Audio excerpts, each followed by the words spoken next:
Ano-ano ang mga karapatan ng mga taong inakusahan o tinatawag nating accused na nakasaad sa 1987 Philippine Constitution?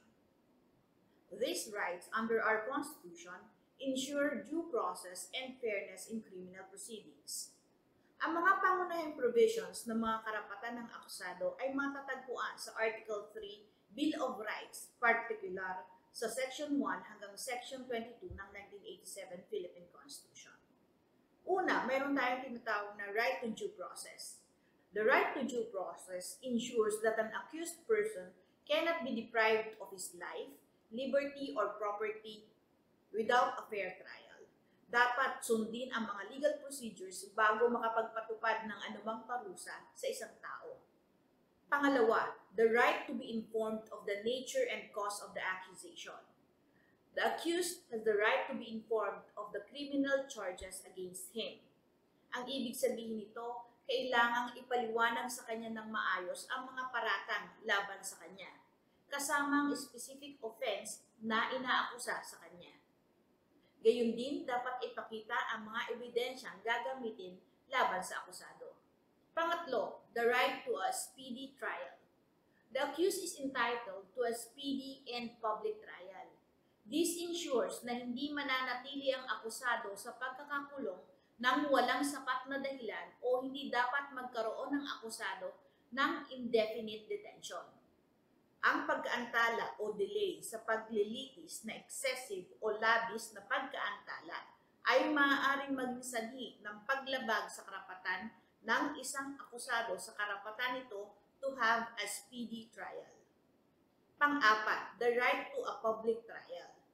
The trial must be public o ang trial ay dapat pampubliko upang ang mga tao ay makasaksi at matiyak ang transparency in the judicial process. Pero hindi lahat ng kaso ay maaaring maging public trial dahil may ibang kaso na maaaring mag-decide ang korte na gawing pribado ang paglilitis.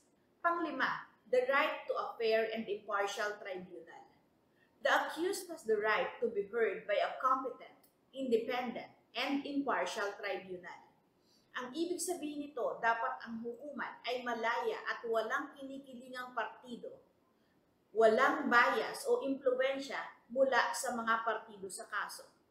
Ang pagkakaroon ng isang makatarungan at walang kinikilingang hukuman ay nagbibigay ng tiwala sa publiko na ang sistema ng hustisya ay hindi lamang para sa mga may kaya o may kapangyarihan, kundi para sa lahat ng tao, anuman ang kanilang estado sa buhay.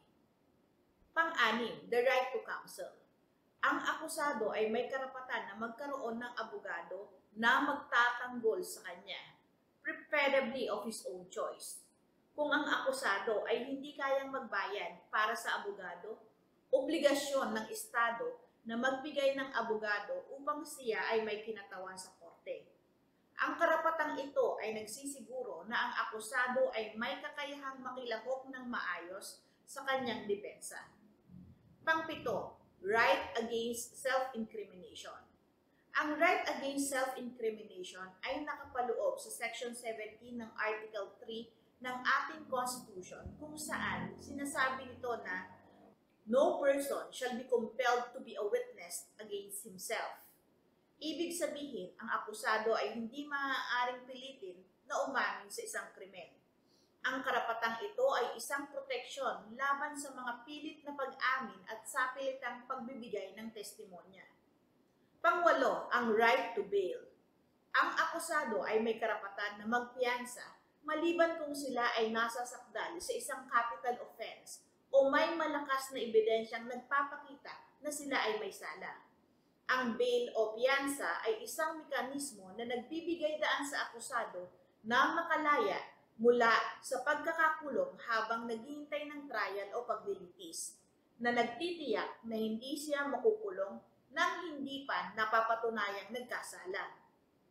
Pang-siyam, the right to be heard by the court. The accused has the right to be presented at the trial and to be heard by the court. Ang ibig sabihin nito, ang akusado ay may karapatang dumalo sa paglilitis at marinig ng hukuman. Mahalaga ito upang matiyak na ang akusado ay may pagkakataong maipresenta ang kanyang depensa at makapagbigay ng sagot sa mga paratang laban sa kanya. Pang-sampo, right against double jeopardy.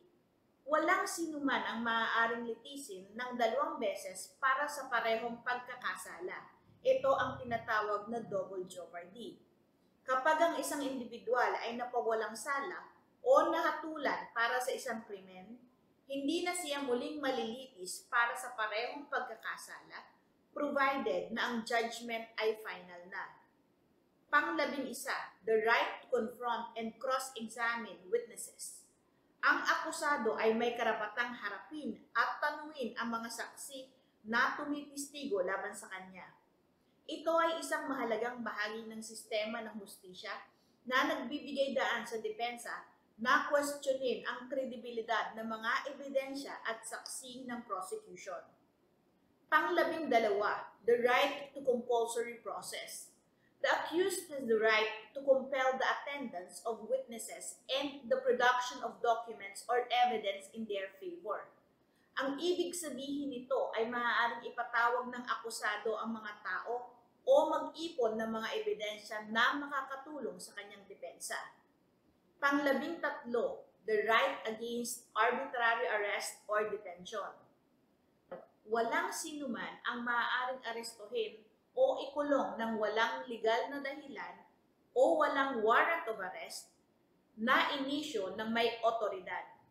Ang mga pag-aresto ay kailangang nakabatay sa probable cause at isinasagawa alinsunod sa batas. Ang akusado ay dapat ipaalam ang dahilan ng kanyang pagkaka-aresto.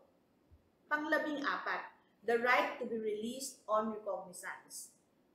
Ang mga menor de edad at ilang uri ng akusado ay maaaring palayain sa ilalim ng recognizance sa halip na maglagak ng piyansa. Sa recognizance, kailangang manumpa ang akusado na haharap siya sa lahat ng pagdinig sa korte, sumunod sa alituntunin ng korte katulad ng hindi pag-alis sa lugar ng jurisdiction ng court nang walang pahintulot nito at magpakita ng isang garantor. Ang halimbawa ng isang garantor ay ang opisyal ng barangay o kaya ay government officer na titiyakin ang presensya ng akusado sa korte. Ito ay dinisenyo upang maprotektahan ang mga hindi kayang magbayad ng piyansa o itinuturing na mababa ang posibilidad na tumakas. Pang-15, right to petition for writ of habeas corpus. Ang akusado o sino man sa panig ng akusado ay may karapatang humiling ng writ of habeas corpus kung naniniwala silang ang akusado ay ikinulong ng labag sa batas. Halimbawa, kapag ang isang tao ay inaresto ng walang warrant at hindi naaayon sa warrantless arrest at hindi siya formal na kinasuhan sa loob ng itinakdang oras ng batas. Ang writ na ito ay nag-aatas sa taong nagkukulong sa akusado na magbigay ng paliwanag sa korte kung bakit nakakulong ang akusado. Sana po ay may natutunan kayo ngayong araw na to tungkol sa mga karapatan ng akusado ayon sa 1987 Philippine Constitution. Patuloy na manood, magtanong at matuto ng tungkol sa batas. Magandang araw po, Attorney Claribel Lucila.